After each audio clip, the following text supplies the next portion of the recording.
Deuxième tentative de reproduire cette visualisation de données qui circule sur les réseaux sociaux en ce moment sur le budget de l'État, comment 1000 euros de dépenses publiques sont répartis dans différents domaines comme la santé, la défense, la sécurité, la justice.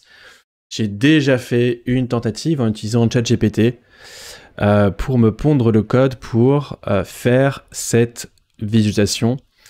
Ça a pris 1 heure pour obtenir un résultat qui est à peu près OK.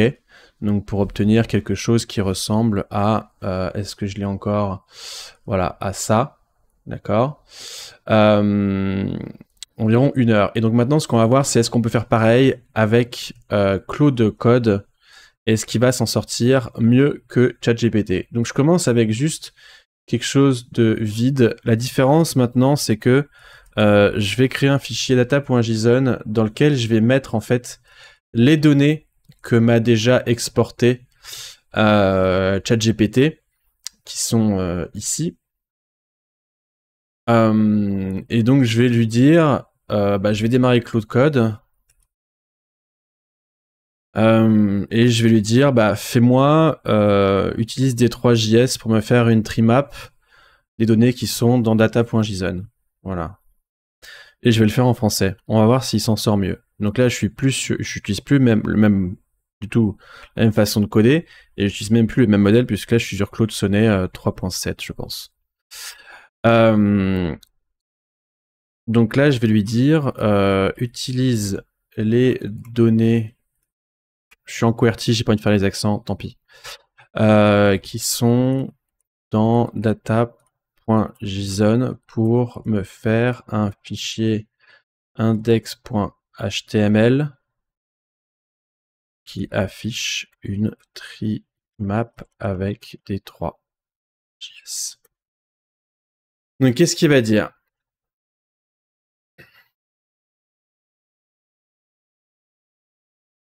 Donc là, il s'est créé une liste de to-do.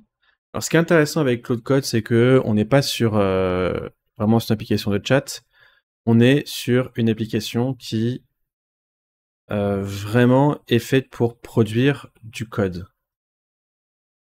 Donc là, vraiment, il va tout faire à ma place.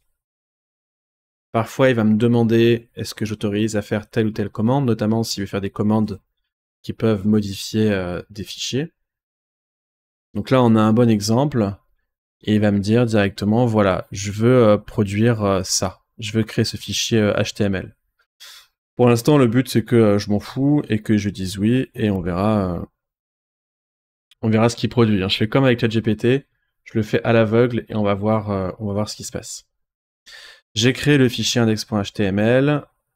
Ok. Oh. Alors là, déjà, le résultat est fondamentalement différent de ce qu'on avait avec ChatGPT. Déjà, ça a marché du premier coup. J'ai rien copié-collé et ça a marché du premier coup. Donc déjà très très bien. Maintenant, ce que je vais essayer de faire, alors dans Claude Code, je sais pas lui passer des couleurs ou des images. Est-ce que si je lui passe l'image, il est capable d'aller trouver les couleurs pour chaque... On va essayer, hein. On va essayer. Je vais copier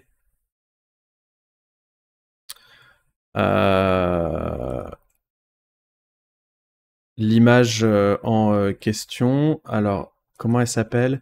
Elle s'appelle GQ quelque chose. Je vais la copier ici. Et on va voir on va voir ce qu'il est capable d'en faire. Analyse l'image JPEG pour trouver le code couleur de chaque zone de la tree map. Qu'est-ce qu'il va faire?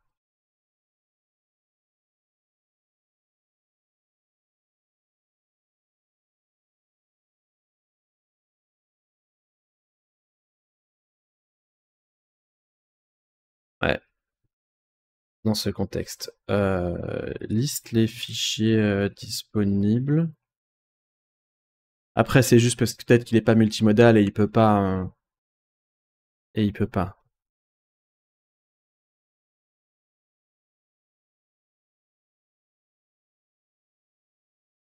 Il peut pas faire des images comme ChatGPT. Alors là, il me dit qu'il a lu l'image. Je sais pas vraiment ce qu'il a fait. Et extraire les codes couleurs de l'image. Il dit qu'il l'a fait.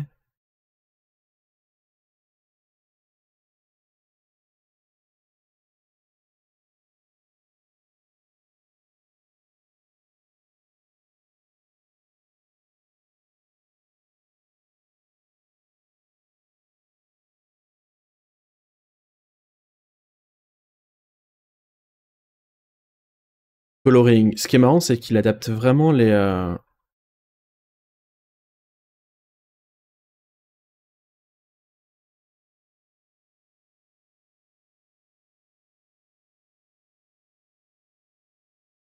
Alors c'est étrange parce que du coup,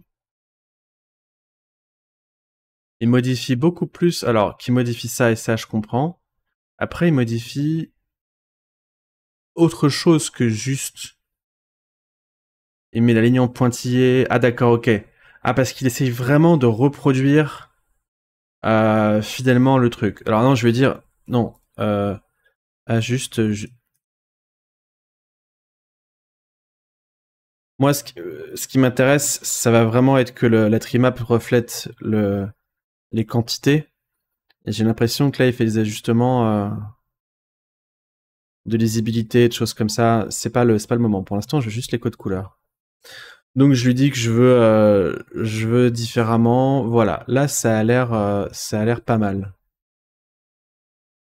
Ok, ça a l'air bien. Est-ce que je peux lui dire? Alors qu'est-ce qu'il m'a fait dans index.html? On est d'accord qu'il m'a chargé le fichier JSON. Il m'a pas mis les données en dur. Donc je vais dire non. Charge les couleurs depuis un fichier JSON. Vu que ça marche très très bien et que ça va très très vite, bah écoute mon gars, fais-toi plaise. Oui, vas-y. Et donc on va commencer à faire un petit truc un petit peu propre. Promise all, les trois, ok. Yes.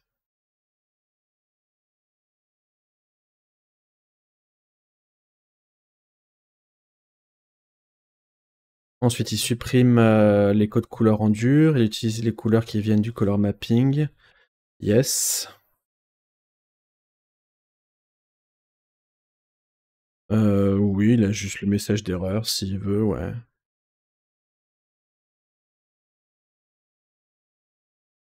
Donc là, il va me dire j'ai fini. La question c'est, il a dit qu'il avait lu.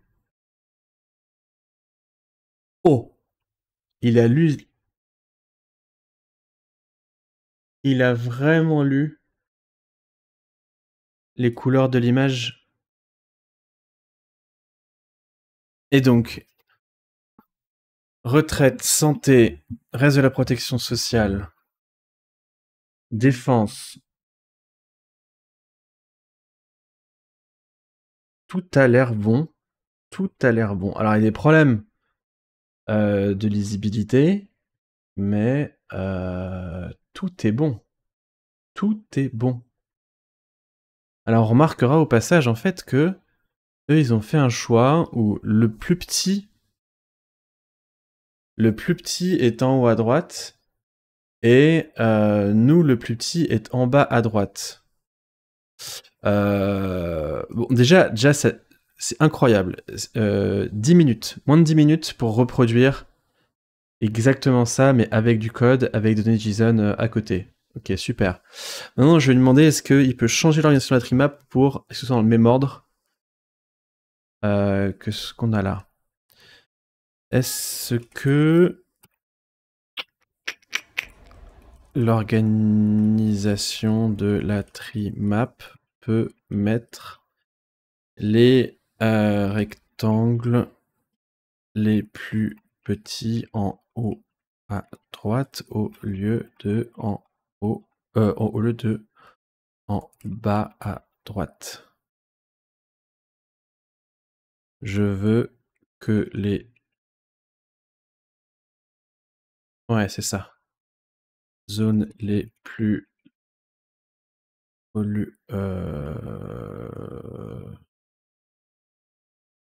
avec la surface la plus élevée, soit en haut, en bas à gauche, et celle avec la surface la plus faible haut à droite.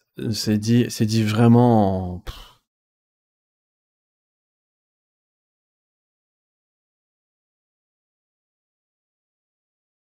Parce que la question c'est, quand il fait la trimap, il les sortent. Je pense qu'il faut qu'il modifie la fonction de sorte.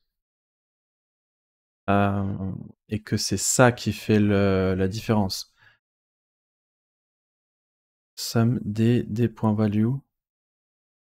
Et donc en fait, j'imagine qu'il suffit de juste modifier ça. Je peux me tromper, hein.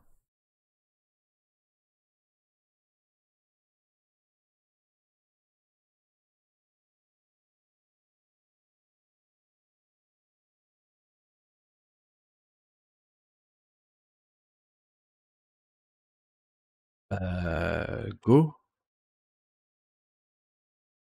Attends. Je pense qu'il suffit de modifier la fonction de sorte. Dreaming. Oh oui, rêve du budget de l'État. Vas-y, oui. Et donc là, ce qu'il a fait, c'est qu'il a fait exactement ce que j'ai dit, c'est qu'il a inversé A et B. Et on va voir si c'est le cas. Si ça produit vraiment ce que je veux. Pour moi, c'est vraiment inverser l'axe. Hein, donc, ça pourrait très bien produire exactement ce qu'on veut. Eh bah, non. Non. Non, non, non, non, non, non, non, non, non, non, non, non, non, non. C'est pas aussi simple que ça, malheureusement. Malheureusement, c'est pas aussi simple que ça. Donc là, c'est, on va rester là-dessus. Je trouve que vraiment, en 12 minutes, c'est vraiment bien. Au final, on comprend quand même le rapport entre ça et ça, il n'y a pas de problème, et j'ai une base solide pour continuer à faire le reste. Donc, c'est allé beaucoup plus vite qu'avec ChatGPT, c'est sans commune mesure.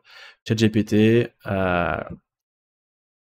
ici, là, donc il a réussi à extraire les données, mais ensuite, il m'a tenu la jambe avec une fonction qui n'existait pas, il m'a proposé 12 000 façons de faire des imports, de récupérer des trucs, il m'a affiché de la doc qui n'existe pas, etc., etc.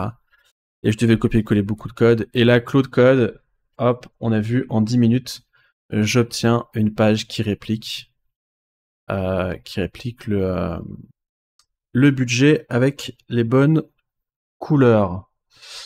À peu près les bonnes couleurs. Peut-être que aussi il y a les questions de contraste qui jouent, mais c'est vraiment pas mal pour un truc où j'ai rien fait à part taper dans le terminal. Donc Claude Code, très très bonne expérience, très très bon résultat. Voilà, donc pareil, je vais poster ça sur GitHub, dans un gist. Vu qu'il a pris seulement 10 minutes pour faire ça, est-ce qu'on peut aller plus loin? Est-ce que tu peux me mettre les données avec les couleurs, dans une base de données SQLite? Donc là, on va voir ce qu'il va faire. Il va sûrement essayer d'appeler les commandes bash. Voilà, donc il me demande de vérifier si SQLite est installé. A priori, c'est installé sur mon système.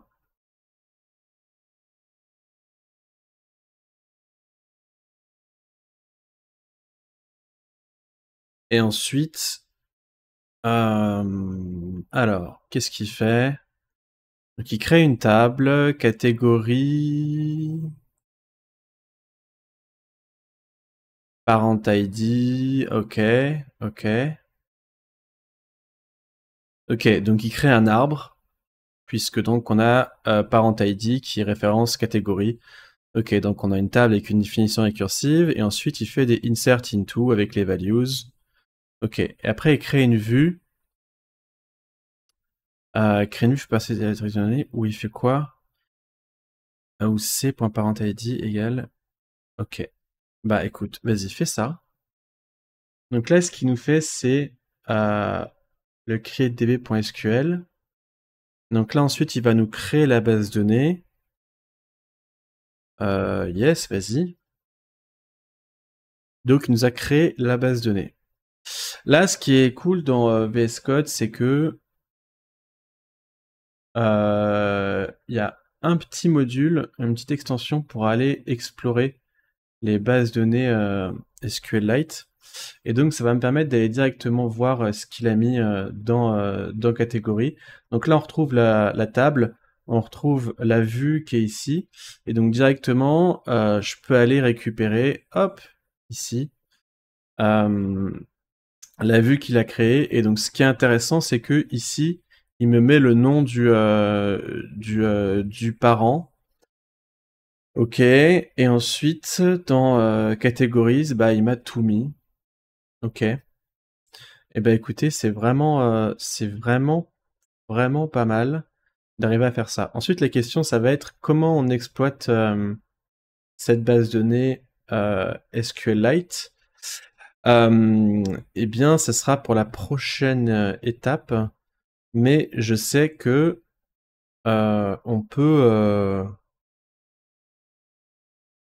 on peut utiliser SQLite côté client pour faire des requêtes sur une base de SQLite qui est stockée côté serveur.